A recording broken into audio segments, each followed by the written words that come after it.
And away we go. So today, thank you all so much for coming and sharing this time with us. We have the Sunny and Cher show. There might be singing. I don't know. We'll see. Oh, Joanne will sing. Joanne might sing. Special guest, Joanne Whitaker. But yes, we have Sunny and Cheryl talking to us about OER, and they are OER rock stars. Sunny kind of like brought the word of OER to our campus and has been just kind of fostering this wonderful community and encouraging our faculty to get into this. And Cheryl has just taken it and run with it. So she's going to share her experience in developing a textbook collaboratively. And I don't want to eat up any more of their time, so I will just turn it over to you, Sunny. Thanks. Okay, hello everybody. Welcome. Um, Hi. Oh, hi, Eugene. So I'm going to share screen really quickly right now. And thank you for the great introduction. I'll move on to the next slide. So Cheryl. Okay. Okay. Aloha, and thank you for joining Sunny and me today. These are students from my Science of Sleep class. We love our students, right? They face obstacles and still put so much of themselves into our courses. It feels like they trust us with a lot, and we want to do all we can to help them to thrive, especially as our students are hard hit by the things we're seeing in the news about COVID and about racism. And we can think of actions that we want to take to have an impact. And at the same time, we're scrambling with so much work, it's hard to take on anything additional beyond just getting our work done each day. So what does this have to do with OER? Hold on. Okay, so let's consider your precious time and how we're all responding to pandemic-related constraints. A couple of concerns a lot of us have are, number one, we need to make pandemic-related modifications to our courses. So for example, a lot of us are converting courses to online, modifying currently online courses, or making changes to programs due to social distancing. And a second concern is because of the things we're seeing in the news, we're looking for ways to be a part of the solution. We want to improve how we serve our students and address inequities such as racism and economic challenges. Both of these things require our time, and we're shorter on time than usual these days. So thankfully, Open Educational Resources, which is OER, it's free books and learning resources, provide some time-saving solutions for both of these concerns. So the first one, number one there at the bottom, OER provides materials for courses. So while this is relevant during any season, in the time of COVID, it's particularly relevant because so many of us are looking for additional materials since we're teaching our courses in a different manner. But we don't want to require our students to purchase more materials. So free and open books, videos, etc., they're especially valuable right now. And the good news is they are so accessible that you could start today. So now let's look at a solution to our second concern from above. So number two would be that OER serves students on so many levels beyond what you may have imagined. And we will talk about that today. And OER promotes equity. It gives us an avenue to social justice action, really having an impact, making a difference to promote equity. And Sunny can explain the economic aspect of OER. Okay, so the chart on the left shows that the rate of inflation for textbook prices since 1997 is 200%, up there with hospital services and college tuition, where the purple circle is. This far exceeds housing costs, which is way down here, which is about 57%. In fact, since the 1970s, the rate of inflation for textbooks has been 1,000%. The impact of the cost of higher education is harsher on today's students and graduates as compared to 10, 20 years ago. Student debt is a huge political issue today. This hits everyone, especially those from underserved communities. In the last semester, I personally have met a recent graduate with over $100,000 in student debt. and a four-year student who plans to finish his bachelor's with $26,000 in unsubsidized student loan debt. Now, keep in mind that there's a lot of restrictions on student loans. It's much harder to get out of a student loan than it is with regular loans. Among all these cost stressors for students, course materials ranks as the number 2 cost stressor, right above housing costs and food expenses. And right now, in the time of COVID, who knows what's happening with housing costs. These results come from a study by the National Association of College Stores, so they are aware of this problem. This study, referred to down here, involving more than 21,000 students, show that the high cost of textbooks will cause students to not purchase the textbook, even when they know it will affect their grade. Students will take fewer courses or even avoid courses with high textbook costs. And this is consistent with many other studies, including one done at Leeward Community College, to which almost 1,000 students responded. There are other non-academic financial stressors. A survey of 40,000 students in California's community colleges shows that 60% were housing insecure, 50% were food insecure. And we know all about food insecurity now. We have a food bank at UH Manoa, and we recently opened a food bank here at Kapiolani Community College. So please help them out if you can. Everything is worse with COVID. Economic problems, racial injustices, they're straining an already frayed social safety network. So what can we do? These are major expense categories for students. So which one do you think we're going to talk about today? Books and supplies. So that's not the highest cost. So why are we talking about it? Because it's one cost that we as faculty can impact, and it has a disproportionate impact on student success, as we'll see later. But let's consider equity with student success for a moment. So these are two of the ways we can frame student success: deficit cognitive frame and equity cognitive frame. And in case you're not familiar with cognitive frames, I think of it as an unconscious way we make sense of things. Your cognitive frame influences, without your awareness, what's causing a problem and then how to take action. So an example of cognitive frame would be how we understand a group of students. We find students who went to a certain high school score less than others on our exams. But why do they score less? And how do we fix the inequality in exam scores? And our cognitive frame gives us what we believe to be the truth about why this is happening and how we should fix it. So now what's the difference between deficit cognitive frame and equity cognitive frame? So we'll consider the inequality that we're talking about here in student success as we look at these frames. So the inequality would be the rates of success, and that they're different depending on which group a student is in. So let's look at cognitive, or the deficit cognitive frame, and then we'll compare it after we have that clearly in mind. So the question we start with is, why are certain groups of students not succeeding while others are? And so when we look at the list here under deficit cognitive frame, you think in terms of students are blamed for the lower scores. The effort is to fix the students. And the inequality is attributed to cultural stereotypes, lack of motivation or initiative, and the inequality is rationalized beyond our control. So now let's get a sense of the equity cognitive frame. Here we're going to say, hey, this is the institutional responsibility, and we need to make changes to the institution. And this inequality in student success is attributed to cumulative effects of placing underrepresented groups at a disadvantage. So now we're going to talk more in terms of an opportunity gap instead of an achievement gap. And we're going to say this inequality is viewed as solvable.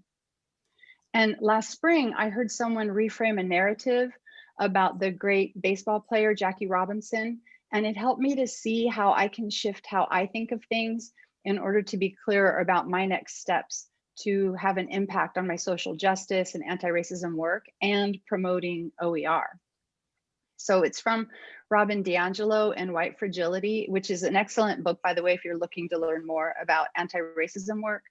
And she tells the Jackie Robinson story. And she says that people say he broke the color barrier. Jackie Robinson broke the color barrier that banned Black people from playing in modern Major League Baseball.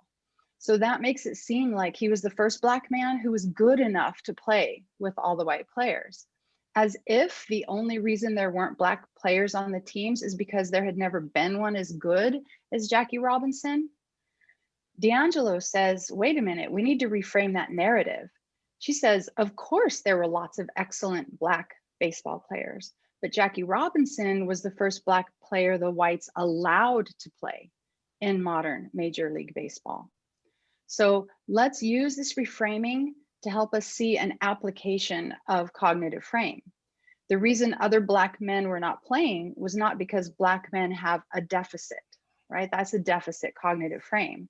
It's because there's racism woven into the institution. So now we're shifting to the equity cognitive frame, and we need to change the institution.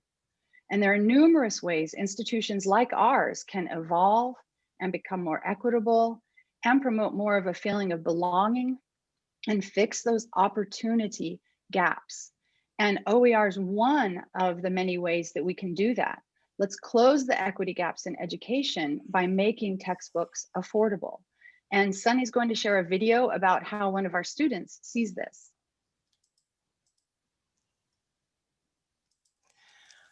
So this is Christina Calais-Vahea. She's a student, or was a student at Leeward Community College, and she agreed to be interviewed on how OER at her college helps her.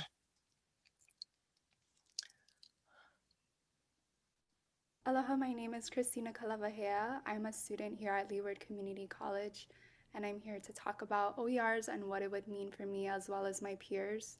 I feel textbook companies have one goal, and that goal is to make money. And while OERs, their goal is to share knowledge. And I think we can see a clear difference in the interest on what is best for students. Personally, I try to prepare for the cost of textbooks by picking up extra shifts in the summer and winter breaks. I do work full-time as well as go to school full-time. And I am the sole income in my household. My mom is currently unemployed. As students, I feel we try to be savvy and we try to resell our textbooks at the end of the semester, but they lose value so quickly because of new editions being put out. And so it's really a struggle trying to combat that depreciation. I feel OERs is really going to change the lives of many students, many of whom will go without a textbook all semester, and they'll try to keep up and get material from classmates or try to borrow the book from the library, but they are limited in their knowledge. And I've also experienced classes where the textbook is only used 1 or 2 times throughout the whole semester. And this is just like a difficult challenge that is reoccurring for many students, and I'm looking forward to advocate for us and support OERs in whichever way I can. So that's such a good video, sorry. So if 64% of our students are not buying the textbook, that means they're struggling to keep up with class. This means lower performance, lower success rates, a higher chance of wanting to drop out, and a lower chance of them advancing to the next class. Here, instead of a $137 chemistry book, you can get a peer-reviewed textbook from OpenStax, a Rice University publisher, for free online, or get it for $5 for an iBook version, or $48 for a print copy. You can even get your bookstores to order OpenStax textbooks, and our Kapiolani bookstore knows about this. You can have them order in bulk, or have your students get them from Amazon. Open educational resources are here to help.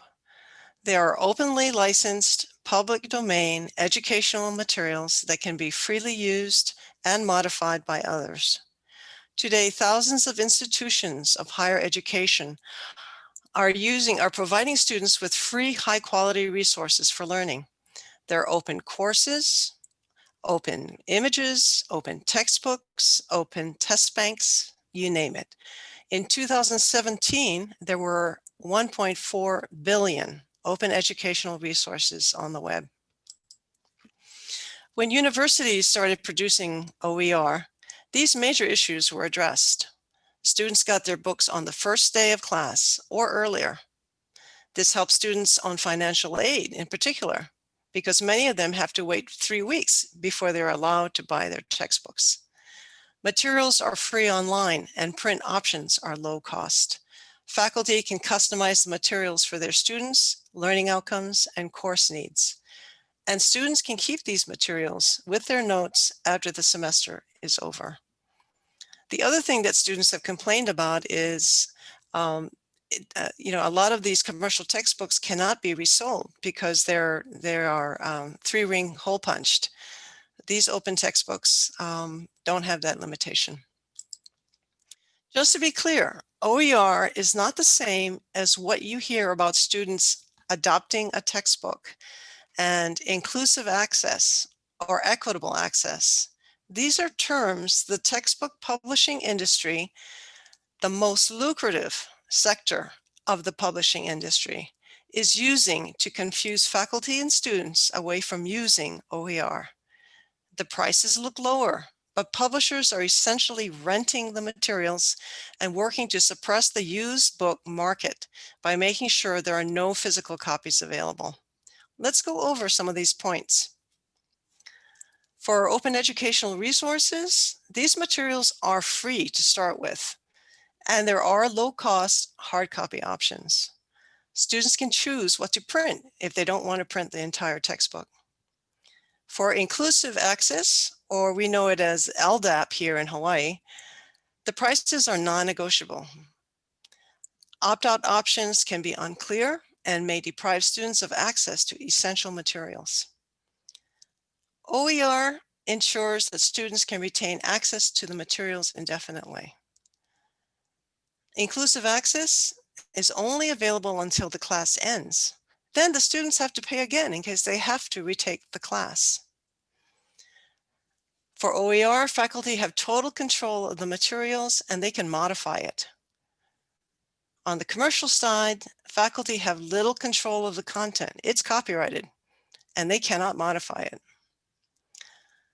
On the OER side, no student account data is required. On the inclusive access side, publisher policies for student data can be unclear and they vary. A footnote: today, University of Hawaii students, when signing up for a commercial online textbook, are warned that their data may be collected. That warning was due to UH Manoa's Faculty Senate questioning how publishers were collecting student data. So the UH system reacted by putting in that warning statement for students. I'm pointing out below here this OER versus LDAP versus Cengage link. This goes to a more in-depth analysis by Leeward Community College, their OER committee. I recommend it highly because it gives you some really good details. Returning to the theme of COVID, OER has been a critical resource. I've been zipping in and out of conferences lately.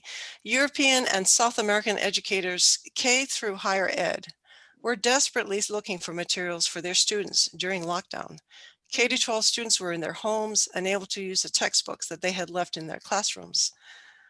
These educators were frustrated with copyrighted commercial materials and found OER published on the web.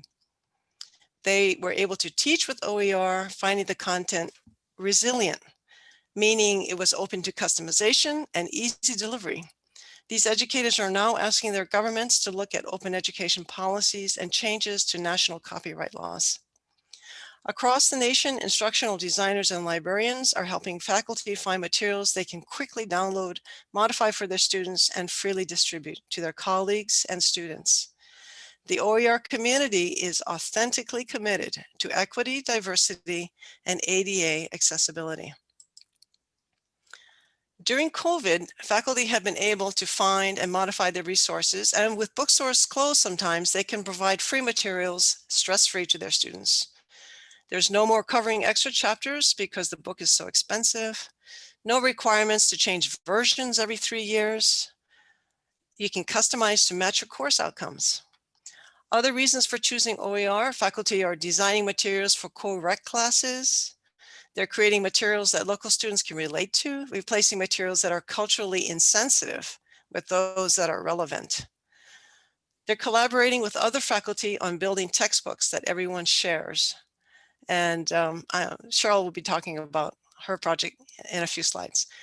They're creating customized assessments using universal design for learning.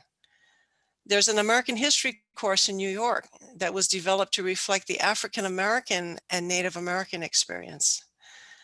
And there's collaborative online international learning grants where faculty from different countries cooperate on developing OER with the help of their students. When faculty decide to work with OER, there are layers of options that empower faculty to personalize their course content for their students. And the 5 R's are the layers, and here they are. So the first one there at the top, retain. It's taking something from OER, let's say a textbook or even a single lesson with slides and readings, and making your own copy of it, and now it's yours to do with as you please. The second one down, reuse, is describing that you're using it and not making any changes. Sometimes what you find is that good. Revise is what I do a lot. You find something, like I found a cardiology lab lesson that was clear and effective, but not exactly what I wanted.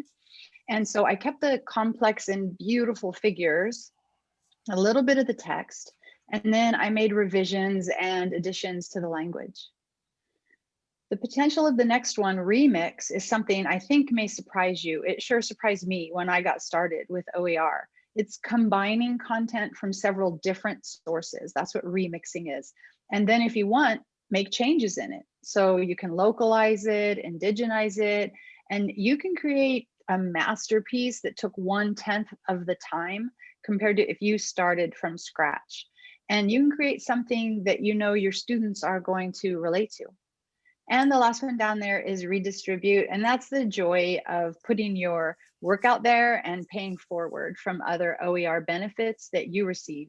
And you'll hear back from students and from faculty how thankful they are for the materials. And then they'll be asking for more. So it's a good lesson in essentialism and choosing and focusing on your priority project.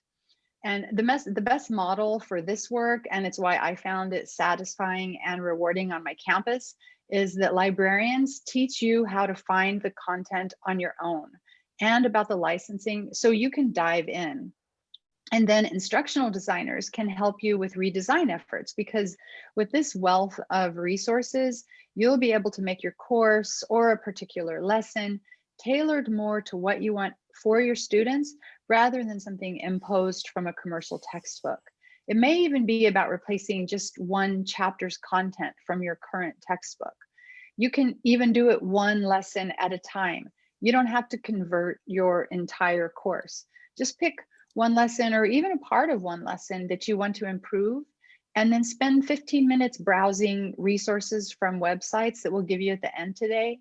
Or you can contact your campus OER person, and we'll also give you that information for a very short meeting to get started. And I think you'll find some satisfying solutions to give you an idea. So let me show you a small part of one of my first OER projects. This shows 2 figures and some text that are excerpts from our anatomy and physiology lab manual lesson on blood pressure and heart function. We didn't want students to have to purchase a lab manual, but I did not want to have to create all these images. And the librarians found these images for me and then showed me how to search successfully for things I wanted. So it's very empowering that way too. The librarians don't just keep doing it for you. You know, they're showing you, oh, here's the process, here's how to do it. And it's just fabulous. So then I changed the language. So when something like this is published, It's modified from the original work, and you just say that when you put it out there. This one lab lesson, so if you see the whole lab manual, it has about 10 images. It also has this fabulous video on how to take blood pressure. And the OER saved me so much time. And now my students have this resource and they pay $0 for the book for that lab class. And part of the process was that the librarians and the instructional designers empowered me so that I could figure out also how to do this work on my own. But you may wonder though, how well do students do with OER compared to commercial textbooks? So for several years, there have been many studies comparing the student learning effectiveness and user perception of open textbooks as compared to commercial textbooks. A meta-study of 22 research studies conducted between 2015 and 2018 involving 100,000 students shows that there are no significant differences in effectiveness and user perceptions of OER. 11 of these studies do show that there is a beneficial impact on withdrawal rates. A study conducted by the Association of American Colleges and Universities on the impact of OER use on almost 22,000 students showed promising results in improved grades and decreases in drop, fail, and withdrawal rates. These differences really show with underserved populations and part-time students. You can see here that Pell eligible students who tend to be under more financial stress show an 11% increase in grade success and an almost 4.5% decrease in drop, fail, and withdrawal rates.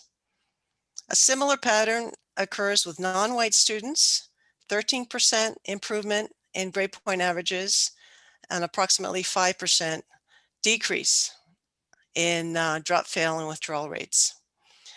For part-time students, and Kapiolani has a lot of part-time students, this is a very dramatic increase in performance in their courses and also the drop, fail percentages.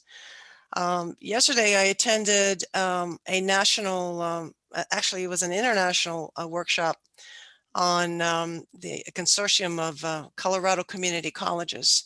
They did a similar study for their system, and their preliminary results are very similar. So these are being replicated in other locations. A recent Achieving the Dream report reviewing controlled studies at several institutions concluded that there are big institutional benefits. Students invest their savings into more courses and tuition income goes up. Faculty report higher student engagement. Faculty feel more engaged and more satisfied with their materials, and there's a positive return on investment in the work and funding put into developing courses. The Commission on Higher Education Accreditation, which oversees all accrediting commissions in the United States, is now encouraging commissions to address diversity and equity in their educational standards. I believe we'll be seeing ACCJC making changes in that direction. And remember, we have the data to back this up. This is a US sociology book from OpenStax, and it's OER.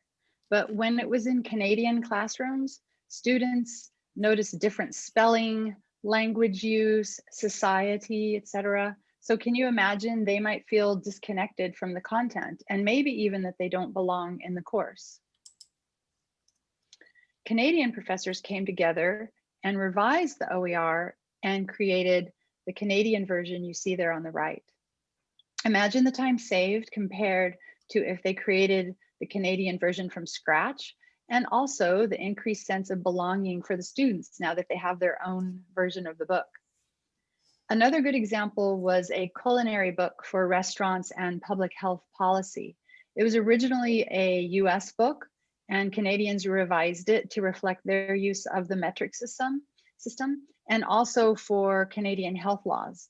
So I'd like to ask you to please consider something and then answer a question. And you can just unmute yourself and shout it out. So first I want you to imagine something. So imagine one of our classes here in Hawaii, And we have a culinary book, and it covers food prep in restaurants and public health policy. So get that in your mind. Okay, now imagine that that book is from England.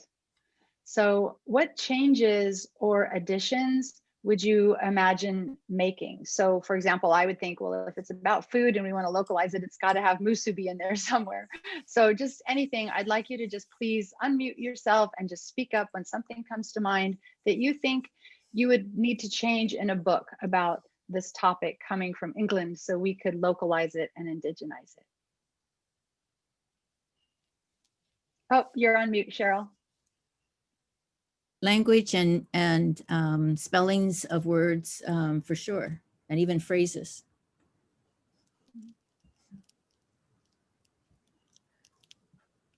Probably Anyone measurement. else? Yeah. And I see in the chat, Joanne wrote locally grown foods. Yeah, that's what I was going to say. And then also like any kind of, you know, state or federal policies for hygiene or, you know, things like that that we have to abide by would have to be changed. Yeah. Anyone else?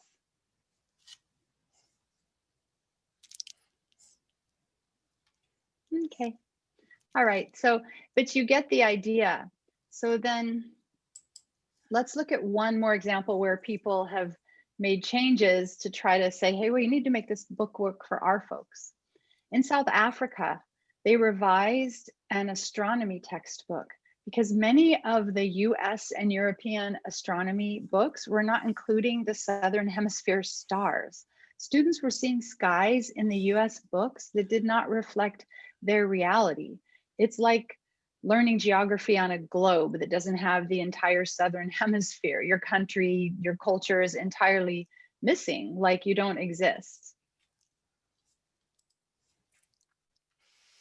So here's some examples of modifications and creations and localizations. Dana, Corey, and Marianne, these are all our colleagues at Kapiolani, collaborated on a pre-college Math 75 X course to put together a textbook for their students. They did not have a textbook on hand to begin with, and they wanted to try out a new pedagogical approach. They also wanted to engage students who might be afraid of math. So they developed the material with local aesthetics and cultural awareness to improve student engagement. Lisa over at ICS created an open discrete math class on an Ubuntu server. Carl created a Chinese 101 elementary Mandarin class with a lot of exercises and games, basically. Cheryl has both an anatomy and physiology lab book and press books, and she has organized all 10 campuses into a book writing team to convert 2 classes. So we're really excited about that project. And maybe at the end of our presentation, we can, I'll ask her to talk a little bit about it. It's quite a project. The federal government, acknowledging that open education is a public good, has sponsored grants through the National Science Foundation, the U.S. Department of State, National Institutes of Health, and the U.S. Department of Education, adding the requirement that data, research, and learning materials be issued with open licenses so that everyone may benefit from this new knowledge. One example is one of our math faculty members, Austin, who received a federal grant requiring that he publish his calculus textbook with an open license. So thanks to Austin, his textbook is available on the web. Another example of what you can do with open materials is open pedagogy. This textbook is created by Robin DeRosa with help from her undergrad students. They curated materials already in the public domain, no copyright problems. Students in her class created introductions, discussion questions, assignments, and occasionally short films related to the text. This is all shared with the world. Someone else is now adding materials in native voices. Robin writes, "Open textbooks save money, which matters deeply to our students. But they can also create a new relationship between learners and course content. And if teachers choose to acknowledge and enable this, It can have a profound effect on the whole fabric of the course.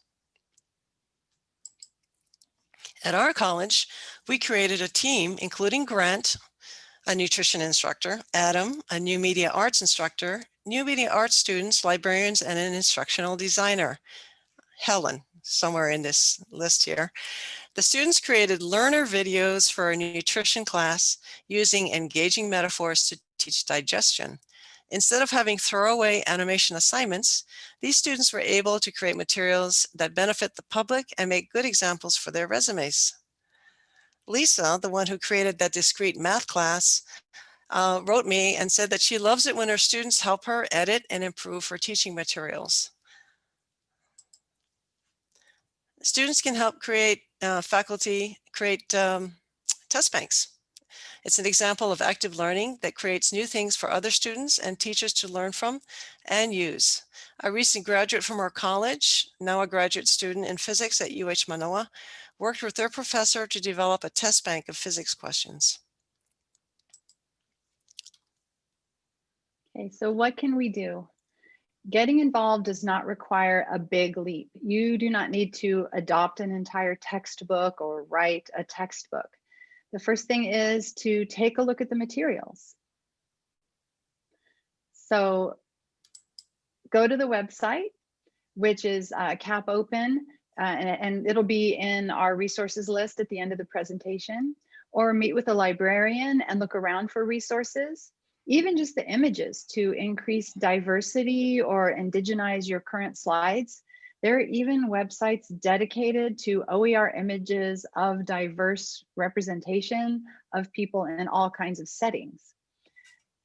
Of course, you also, the second one down, you could adopt a book if it meets your needs, and then you can revise it and mix it up with other books. The next one, raising awareness, talk with colleagues and students so more people will get OER on their radar. And then the last one, meet with your campus OER lead, and we'll provide you that list at the end. Sunny and I are your leads here at KCC. And so your campus leads can help you to get started and show you how to find resources for your course in particular. And this felt to me like somebody turning on the lights. It blew my mind how much good quality and relevant material is there. So let's take a brief look at some of the material. OpenStax is OER published by Rice University. They set out to publish textbooks for the top 25 enrolled courses in the United States. They were initially funded by foundations, and now they're self-sustaining. They have 37 textbooks, including ancillaries, and their books are used in over half of the colleges and universities in the United States.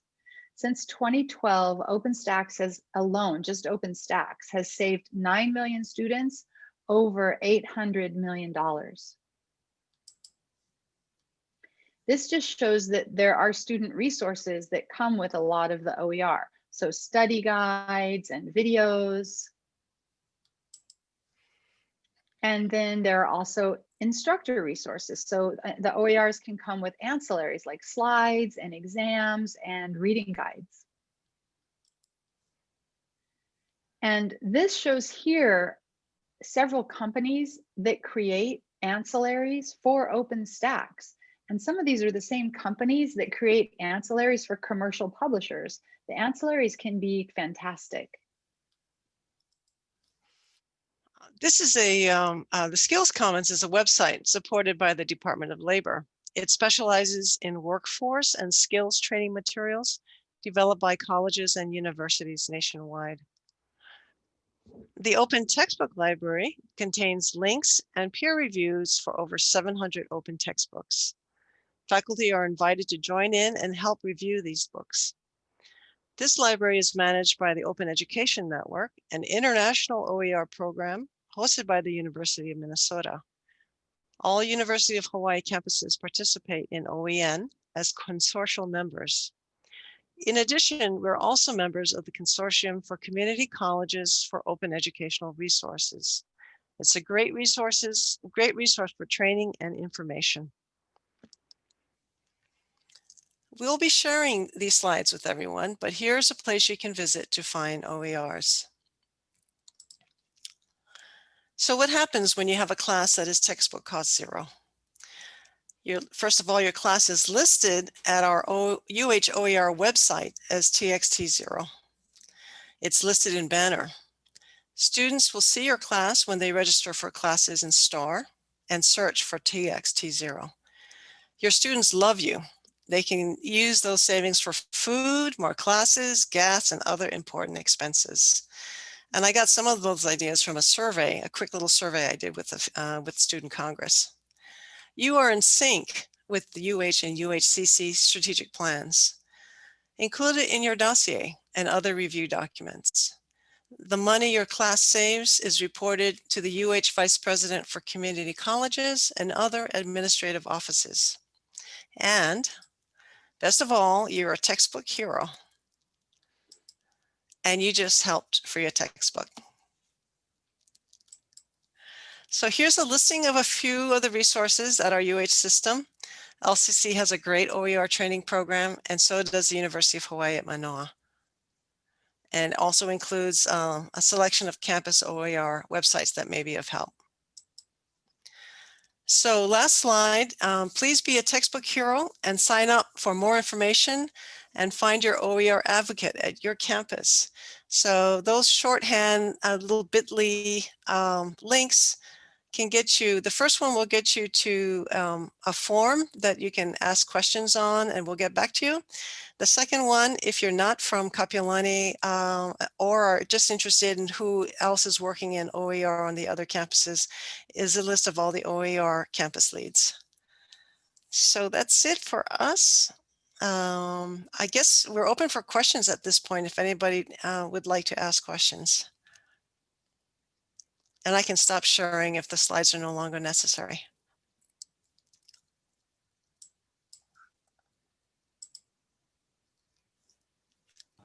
Thank you so much. This was fantastic. First of all, this is a wealth of information. So if anybody has been kind of like furiously scribbling, don't worry, we will share their slides out. So you'll have all of these links as well. I think for me, I just really appreciated because I think, you know, it can seem very intimidating at first, right? Like, oh, when do I have the free time to take on writing a brand new textbook? But I love that you two made it so approachable in talking about, you know, like maybe it's just finding some free resources, seeing what's out there and then integrating that into my class and then, you know, maybe reaching out, connecting with other people. And then eventually I work up to something like what Cheryl's doing.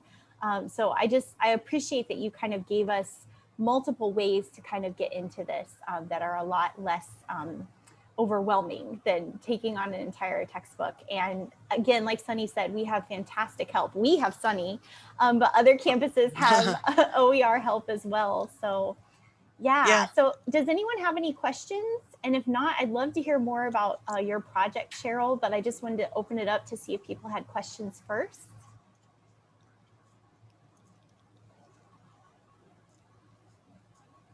Feel free to use the chat. Yeah. Hello. Hi, everybody. I don't have any questions, but as you can tell, like I'm taking notes right now for this webinar because I just have a quick comments to Cheryl and Sunny for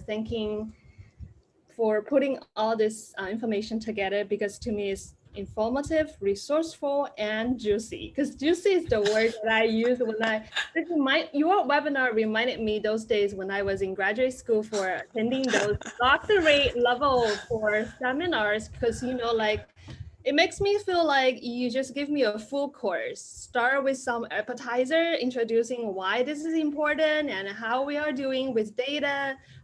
Data-driven facts and some voices from the students directly to, you know, like tell me or share the information from the real world, not just like staying on the theoretical, telling me, okay, this theory tell me X, Y, Z, and that, okay, you combine the theory and practice together. So that's why I thought this is so important and critical for me to understand. And I also think it's best like we have this small size of group so that we can, you know, really focusing on those information and I have time to digest all the information. And also like when you closing the webinar at the end, you give me some, not just like a dessert, but you give me something takeaway, like, okay, this is something that you finish the course at this restaurant and take something home, and you can take your time to go over the list of the resources and figure out how you want to do it, or even you can reach out to Sunny or Cheryl to, like to help you pair with your colleagues from KCC or from other UH campuses if you are interested in collaborating with any OER project for your discipline. So I think that's awesome. And in addition to that, I love your talking speed and that seamless transition. Because sometimes like when Sunny switched to Cheryl, I couldn't tell because I was taking my notes. So I think that's great because this is the latest webinar that I've seen, like when we have two presenters and you don't have to prompt each other like, okay, click, next, next, next. So thank you so much for doing this for us. And I really appreciate you too. That's it. Oh. Sorry. It's kind of long. We appreciate you so much. We really do. And thank you. I'm so thankful for everybody who showed up too. Thank you so much for all that feedback.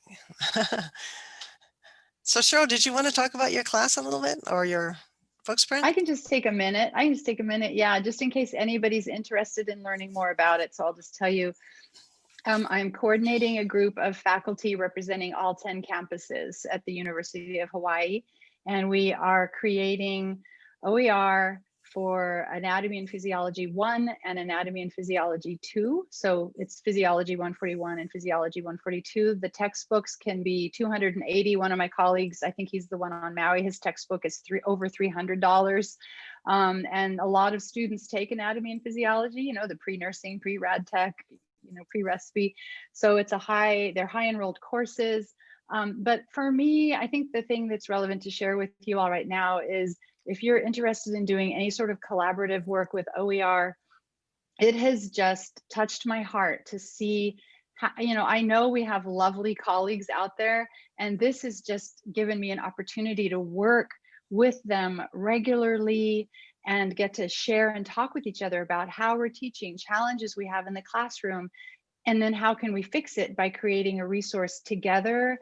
And so, for me, that has just been fantastic. People really show up to do the work, and it's just such a rewarding process. And the students, one day when I was telling the students when we were still face-to-face, and I was telling them just briefly about the project, like, oh, guess what we're doing? And I was just mentioning it like, oh, here's what we're going to do. And it was really informal. They all started clapping and going, woohoo, like 35 students just, so then I'm standing up there like, woo, it just touched my heart, because of course it's about the students. So I'm happy to facilitate and help if anybody wants ideas for how to do a collaborative process or anything, with OER. You can count on me to make time to meet with you, talk with you. Yeah. Cheryl has been an amazing leader in this, bringing all these people together and motivating them to work together. The other thing too that I kind of want to add, with the university system looking at ways to collaborate among the campuses, this, or revise courses or create new courses, to pursue new opportunities. This is a great mechanism. It's a great opportunity. And fortunately, we have the mechanism in place. UH Manoa, actually UH System, Hei Okimoto, is supporting this book sprint effort that Cheryl is working on. And she's getting funded from David Lassner. So he knows about what she is doing. Keep in mind, this is like the third book sprint. The first one was English 100, and there was also another one on economics. I think it's 130. And there have been book sprints on history, course, ancillaries, and other subjects. So if there is sufficient interest among faculty from multiple campuses, because that's the whole point, there is opportunity. And with people with the kind of leadership and enthusiasm that Cheryl has, you can really meet this challenge, this pandemic challenge, as to what can we do to redefine our coursework and really create coursework that is highly relevant to our students. That's so awesome. What an awesome learning experience too. That's one thing in Top to Go that I've appreciated so much is just seeing all the diverse perspectives from faculty across campuses and in different, who are teaching in different modalities, who have different teaching philosophies and prior experience. And it just makes such a rich opportunity for the faculty involved. And then also that product that you all are putting together for your students is just all that much more valuable and rooted in our context. So yay to Cheryl and Sunny. I'm so psyched for you guys and for all that this is doing for our students. So thank you so much. Does anyone else have any last minute questions before we go?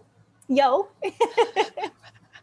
Right, Sunny and Cheryl, could I put your email address in the chat just for people if they want to reach Oh, out yeah, later? Okay. sure. Thank you. Yes, definitely. Yeah, and thank you for watching the chat because I got a little, I flubbed up one of Cheryl's slides while I was looking at chat. It was fine. It gave me a You moment were to fine, breathe. you It were was meant to fine. be, as it was. Click, click, click. Mostly we were all just geeking out in the chat. We're like, wow, that's so amazing. Just the pairing of the really, really impactful data that you have, and then also the, you know, the anecdotal evidence and the stories from the students. That's just so powerful. Well, I also want to thank everybody who came to the talk. I really appreciate it. And lots of thanks to Jamie and Yolio for setting this up. It's you make it so easy. And I know I know it's not easy. So It's not easy for you. We're just like, we bring you Sunny and Cheryl. You're no, welcome. it's not that Thank easy. you. I have a sense of what it takes. So thank you very much. And thank you to the audience also. Yeah, so thank you all much. so much. I really appreciate everybody here. All right, we will send out the recording and the slides. And again, we'll have Sunny and Cheryl's contact info in there as well. So if there's no other questions, everybody have a fantastic day. Thank you so much again for joining us. I'll stop the recording.